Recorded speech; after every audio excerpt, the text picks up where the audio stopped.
All right, welcome back. This is McGraw Commercial Properties, a retail update. I'm Neil Dailey. This is Julie Buxton, my upper left, and then Kayla Sharp. We just spoke with Carolee Ingram. She's actually taking a test for CCIM right now, and so she would love to be with us, but she gave us a couple of questions to cover in her absence. So, folks, today is really on the retail environment. What we're seeing, we have a lot of common questions that we get from owners and tenants across the board, and thought it'd be good to disseminate that information, share that with everybody. And I think that the questions break down mostly is, what's happening locally, what's happening on a national or global scale, and then also what are we seeing as far as fundamental changes in the retail environment. And so we'll just have a little conversation here and kind of go around. First question that is pretty broad that we always get is, what are we seeing? What's it look like out there? So let's try to break that down a little bit. And who's making it? Of all the tenants who you're talking to, I think investors want to know, I think owners want to know, who's pandemic proof? In your opinion, who's still moving forward right now? I'm seeing a lot of medical deals being done right now. Your national companies are coming in, and then also, your local doctors. There's a lot of deals being done on that front. And then obviously your local nurseries, those lines are out the door for people wanting to redo their home improvements. Lowe's always is packed. That kind of retail they're thriving for sure. Thriving, yeah. Julie, what are you seeing? You touched on the medical, but medical marijuana, liquor store. Yeah, still an essential retail. Yeah.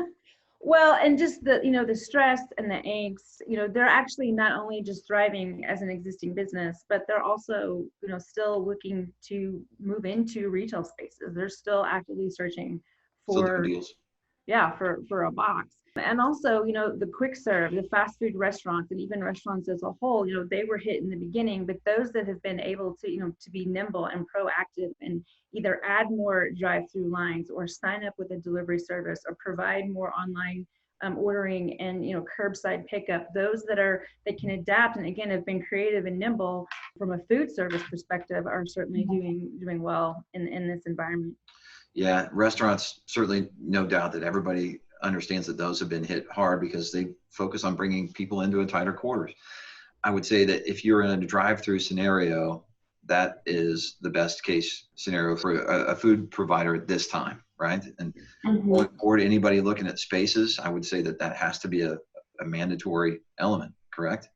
Right. Absolutely. Surprisingly, I've seen a lot of tenants, that's a requirement now when they're searching for properties, is they want to have that easy access to the restaurant from the exterior, whether it be a drive-through or easy drive-up, so they could bring out to the car and the customer. That's a primary target for restaurants right now. Who's not making a second drive-through? Sorry to interrupt, but no, you're fine. Those that have one drive-through and have a large enough footprint or occupy enough of a parcel or an out parcel, adding a second or even a third, and they're adding staff to meet the demand that's in the existing line to hand them paper menus or take a menu and order via an iPad or something electronic to speed to expedite the ordering process. That's really interesting, the paper menu side of that. That's a great adaptation. Yeah. Take it with you and move forward. Chick-fil-A still has a line around the building, pandemic or not. They're still killing it. I'd be curious to see if they add a third drive-through and just forego the inside sales or limit it to very small capacity. That would be an interesting new model for sure.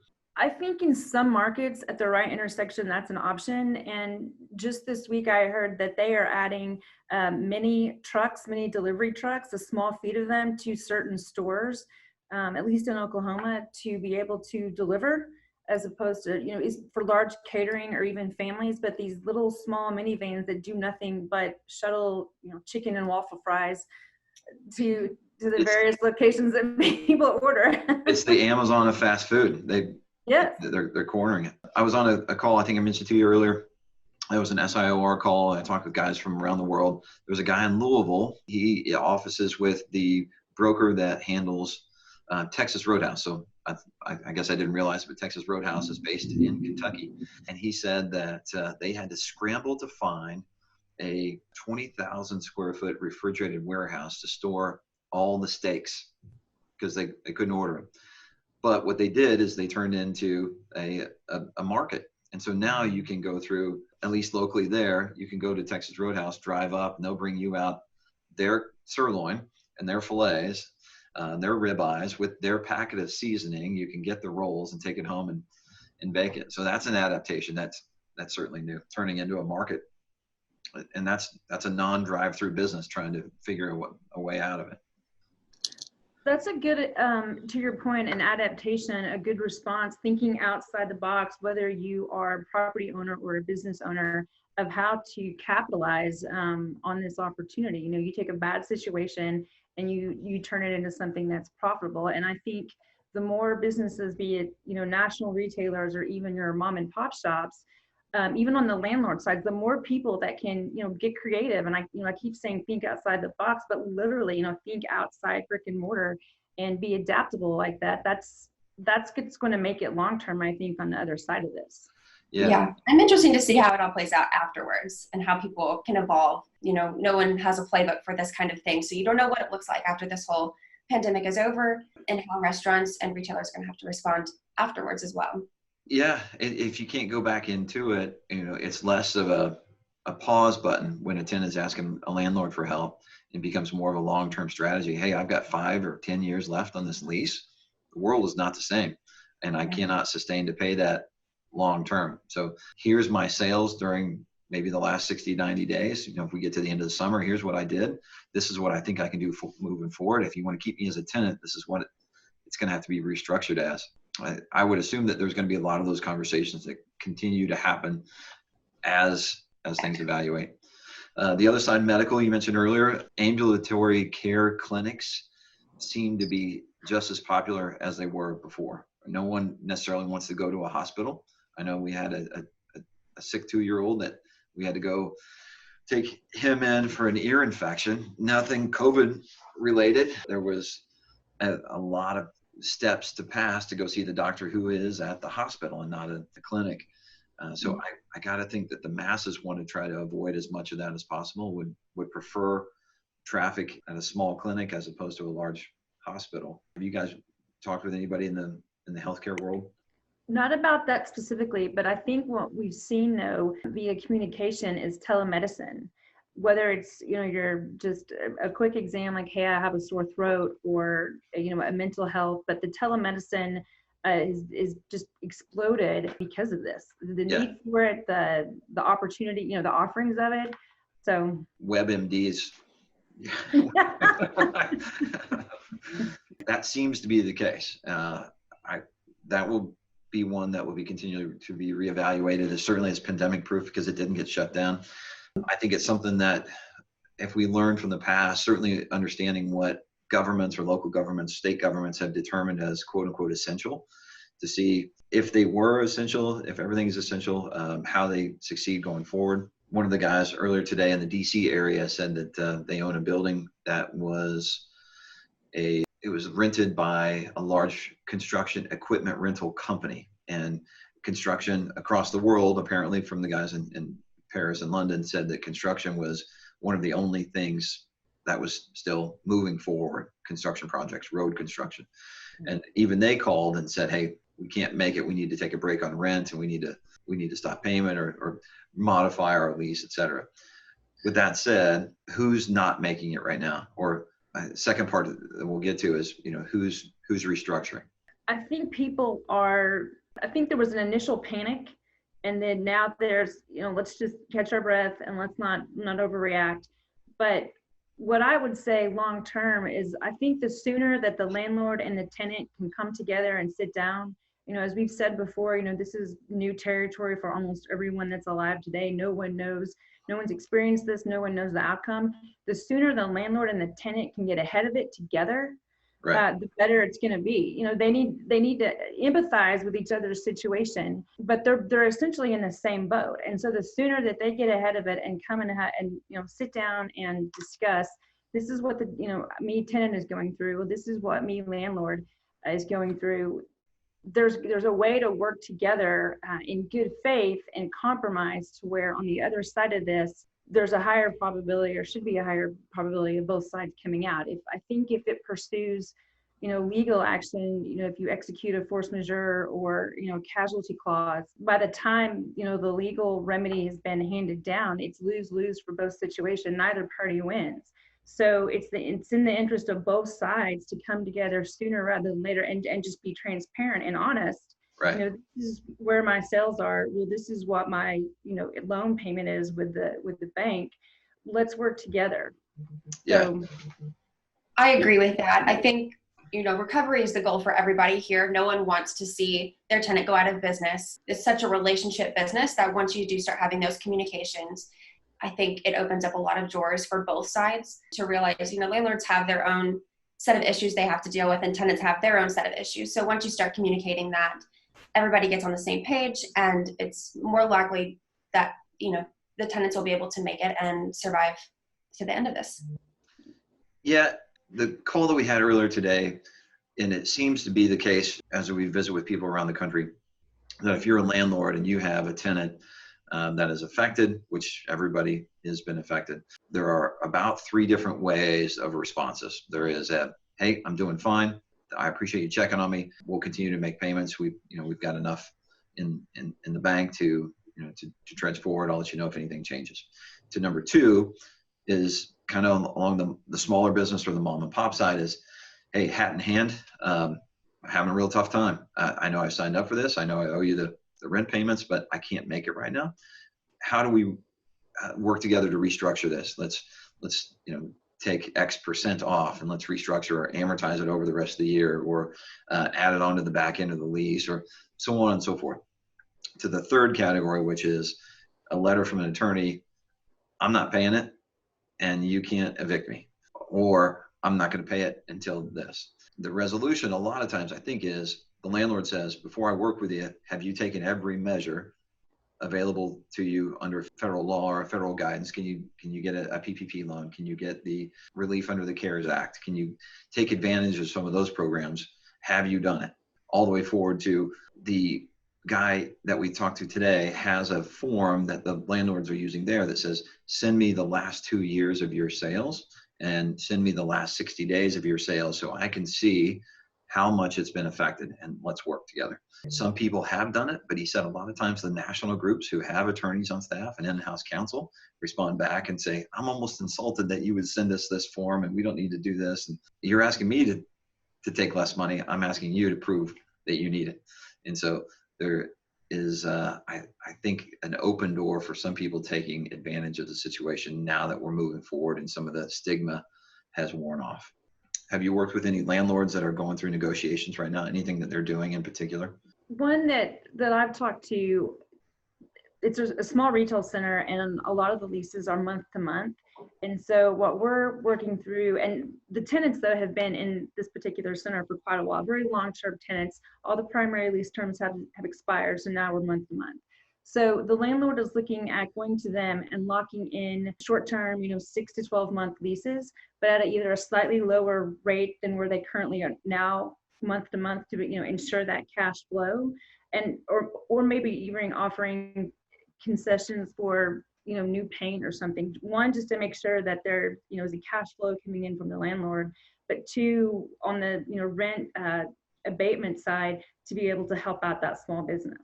So again, I think there's a lot of different ways you can slice and dice this depending on your size of your tenant or your size of your landlord. But that goes back again, to getting, being creative in how you solve this problem together in that space. Yeah, and I think it's a lot of times a case-by-case basis. I don't know if you saw that Starbucks has delivered letters to their landlords as of yesterday. I think it was a Globe Street article that came out either yesterday or today. That was a topic of conversation earlier today. And it's surprising, based on conversations, you really find out who has horsepower and who isn't. And you would think that a large publicly traded entity has got a little bit more horsepower than not. Starbucks, I think, has been open the entire time through a drive-through. I think that one of the numbers that was said is, they're off, 7%, something, maybe one of the stores locally in that market that was talked. But is that enough to offset an entire amount of rent? I don't know. It doesn't feel right. It seems like, to me, when I read that article, and I think it was, they asked for rent abatement and concessions across all the 13,700 stores. for 12 months. And again, they're the big dog. There are a lot of other retailers that look for them as a co-tenant in these larger spaces. So to your point, I thought that article was a little surprising, and what you were saying earlier about are certain entities are taking advantage of the situation. Yeah. You kind of got you wonder, but I thought that was surprising because it was so broad and it was specific. When they talked about, I think first quarter sales for the same stores that were open were down 10% globally. So, right. What are some options that you've heard landlords doing? Yeah, obviously you can pursue legal action, but I think something that the landlords have to consider is kind of going back to the Starbucks article. I haven't been able to read that yet, but they need to consider, it kind of puts them in a bad position because, you have this national retail giant, like Julie was saying, that draws in other tenants. So do you pursue legal action with them, or do you spend the money to backfill and fight the battle that would come with that? I think there's so many different options on the table for them to pursue, but it's on a case by case basis, or depending on the size of the landlord, the size of the tenant. I think we talked about in one of our team meetings early on. There's a guy in Oklahoma City that we spoke to, and he's got 172 tenants, I think. And he said at that point he had talked to 168 of them. He is the one that kind of said, these are the ranges of stuff that we're getting. And if he's approached in a pretty harsh manner from a legal standpoint, I'm not paying or else sort of thing, he's got a pre-formatted default letter. If they miss a payment, he would send that off, and then that starts the conversation all of a sudden. Yeah. So I think that from a corporate landlord standpoint, if you're getting a letter from Starbucks that says, I want a year's worth of free rent, that's just the first shot. I think that is an initial request. I think that is certainly negotiable. It depends if you have to hang on to them, right? That's another thing. So if you're a single, a triple net tenant owner, and that's your only thing, and that's your retirement income, that's a different conversation than if you have an entire portfolio of shopping centers and that's one piece of it. You can afford to be pretty rough with them and just say, listen, sorry, if you can't pay, you'll get the default letter, and then you guys need to pack it up, and I'll backfill you with Rocket Brothers or Scooters or Seattle's Best, which is a sister company of Starbucks, or some other coffee company that would be jumping over backwards in order to get your position in the shopping center. Well, and that also relates to lease language. Again, going back to the national retailer that's in a large center, if there is a co-tenancy clause or a vacancy clause in your lease, even if you are a large landlord, that can be a problem, because you've got to agree to keep, depending on the tenant, again, the language, a certain amount of your square footage occupied, or the anchor tenant, or your 2 or 3 larger tenants have the right to terminate, so they could vacate. Or if you lose the anchor tenant that all the other little ones went in to be around, again, you can very quickly go downhill. But going back to your owner that had 172 tenants, I think that's amazing that he again got ahead of it and had already talked to, you said 168? Yeah, it was almost 100% of them. Just shy of 100% had the conversation. So either they have reached out or he's proactively reached out to them. It's an ideal situation, I think, right there. It really is. I mean, jumping on the horn, getting a hold of everybody, kind of laying the groundwork. Here's the expectations. And the expectation is that you're to pay rent. If we need to modify something in some form or fashion, that's one way. One of the other guys that we talked to this morning had said that depending on the attitude of which they have asked for it, he's used his banker as the bad guy and just say, hey, I'm sorry, there's a debt covenant in place that doesn't allow me to do some rent modifications based on the overall cross-collateralized XYZ, blah, blah, blah, blah, blah. And so he's deferred it to make the bank the bad guy. It's like, sorry, I would love to, I just, I can't. Certainly, I think he certainly could if the attitude was different, but in those scenarios where they're just getting, rampant demands by somebody who could probably pay the bill, that's something that they're not conceding to. So I think landlords are getting pretty wise to that. I would be curious to see who takes Starbucks up on it. I think it's an opportunistic deal. I would say that they're in a boardroom scenario going, all right, how do we save some money in this? So How will the retail environment change going forward? Any new developments you see coming out? How do you think they get positioned? I think right after the COVID is, after we're done with the pandemic, people are going to be very cautious to still go out into the retail world. I think restaurant wise, like we said earlier, drive-throughs are going to be a huge, huge deal for restaurants going forward. Another thing is just the social distancing. I think that we'll see that in effect for the time being. Maybe tables are separated further apart, which limits seating for restaurants, which could impact sales in that regard. Yeah, sanitary measures. I would certainly think everybody's going to go over the top with that. Hand washing stations. The gym has sanitation stations at every 6 feet, so that'll definitely be seen around. Yeah. Have you seen? There was a video that was kind of viral about there was either Japanese or Chinese experiment where they had a group of people come in and they had like a little gel that one guy put on his hands, and it could only be seen under a UV light.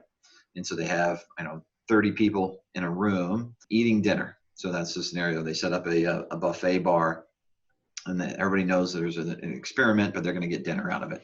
And so the guy puts this lotion on his hands, and then they move forward. They have dinner, and then afterwards, 30 minutes later, they say, all right, let's turn the lights off. And then they flick the black light on, and it is everywhere. It is on, the guy's got it on his face, it's on the table, it's on all the tongs that went down. By the time 30 minutes comes up, everyone in the room has that stuff on them. So reverse the experiment, same deal, but everybody encourages to wash your hands before, encourage you to wash your hands after, hot towels, that sort of thing. They have people using, one guy's handling the food and dishing it out as opposed to everybody grabbing their own. So buffet bars, food bars, that stuff I think goes away unless you have somebody serving it. So hotels, if you have that sort of grab and go scenario where people come in and they're grabbing lids and pots and pans and handles and tongs and all that stuff, that's going to be a change for sure from the food service side. Prediction for the future, we covered a little bit of that. Employees, employers, work from home, not really a scenario in the retail world. Do you see any scenarios? I'm envisioning, Best Buy, have employees that work at home because those are the salespeople. Is there more of a push to do online sales? I would guess. Do they take less square footage in the future because there's not as much in-store travel and everybody's buying stuff online? I got to think these are scenarios that come up for future negotiations. Absolutely. And inventory management and inventory purchasing. So overall, I'm bearish on retail at the end of this. I will say I think there's an opportunity for some of the office users in high profile, larger complexes that have expensive CAMs or pay more per square foot, downsizing their actual footprint and moving into less expensive retail centers, depending on the location within the city or within the country. That I think that's an option actually. But the small mom and pops and even your retailers, I think they're looking at not only increasing their online sales presence, revamping their social media and their offerings, but looking at selling on Etsy or eBay or Facebook Marketplace or becoming an Amazon seller, things that they would traditionally shy away from because it might be damaging to the brand, or they didn't have the sophistication to go out and execute it, or the staff, one person shop, there's only 24 hours in the day, but they're looking at different sales outlets, ways to get merchandise to the market, but also their inventory. If you have a regional, retailer that sells, A through Z in the store over here and sells, P, Q, and M over here, but why do you need 100 categories of products in both stores? Move the inventory to the store that sells the most of that particular product and consolidate. And so I think there's a way for them to, and some are really digging into their customers' buying habits and dividing that and being more streamlined and efficient in what they're ordering and how they're delivering it. Yeah. But there's again, with every crisis, with every bad situation, there's an opportunity. Yeah, I think from an investor standpoint, you got to look at industrial because of that.